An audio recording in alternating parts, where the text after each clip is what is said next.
There's always a little bit of window dressing at the beginning of a legislative session, but my sense is that the small ticket items that Tony was referencing before are going to be very few and very limited in duration. I think that the Republican legislature is going to get down to business soon and do it seriously. They have to.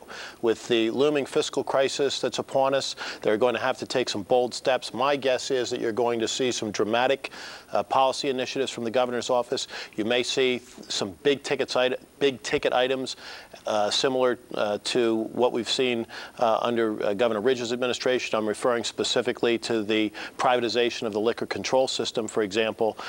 Early in the session, I think those things are going to be tackled and taken on headlong and head-on and foursquare right up front. And I agree with Charlie, except that I worry that if they do something like that, it'll be akin to Obama taking on the health care reform early on in the session, and we'll get so focused and bogged down in the liquor store issue, it'll distract us from trying to solve the problem of the looming state deficit and some of the structural reasons that the deficit is there, like the pension crisis, the unemployment compensation funding crisis that are out there. I mean, I don't disagree with Charlie. The instinct will be, let's go after the liquor stores because that'll be fun. No, I don't think it's that it's going to be fun. I think that they're very serious about this. And if you notice the tone of the Republican leadership's press conference yesterday, it was serious and it was humble. There wasn't a lot of grandstanding, gloating, and stomping on the grave of the night before. They said it's time to go to work. We have an agenda. We're going to do the things that we talked about during the campaign. We're going to move an agenda forward.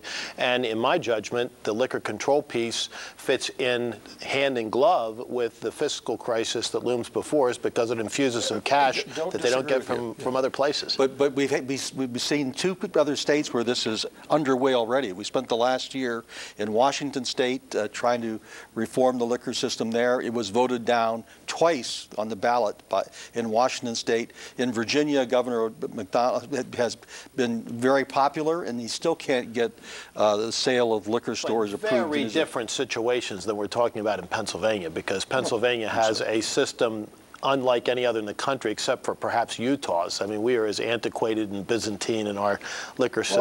Well, I think Washington State and Virginia have similar systems. I mean, they have a state store system, private sale of beer. I mean, I think they're not identical, but the resistance to change will be the same, I believe. Well, gentlemen, let's look at a clip of video from the press conference that Charlie just made reference to that was held at the Capitol yesterday. Representative Mike TURZAI talked about how they'll go forward when the Republicans take charge in January.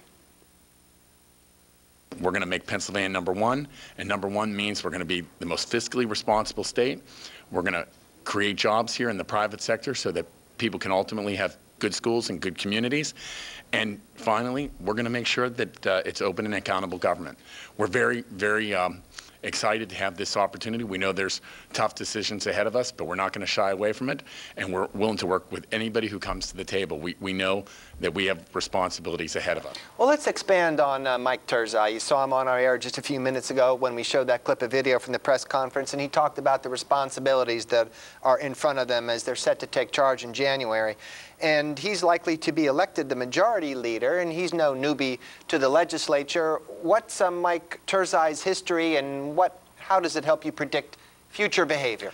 The thing that Mike TURZAI has been very, very good at is letting other people pick up the ball and run with it while he helped out and was a facilitator and made things possible for them. He's not somebody that has to constantly take the credit. He's an enabler. He's an empowerer within his caucus and amongst his members. He'll let other people, take this issue or that issue. I think the issue that he may take is the liquor control issue that we mentioned previously, because that's one that he's talked about all along.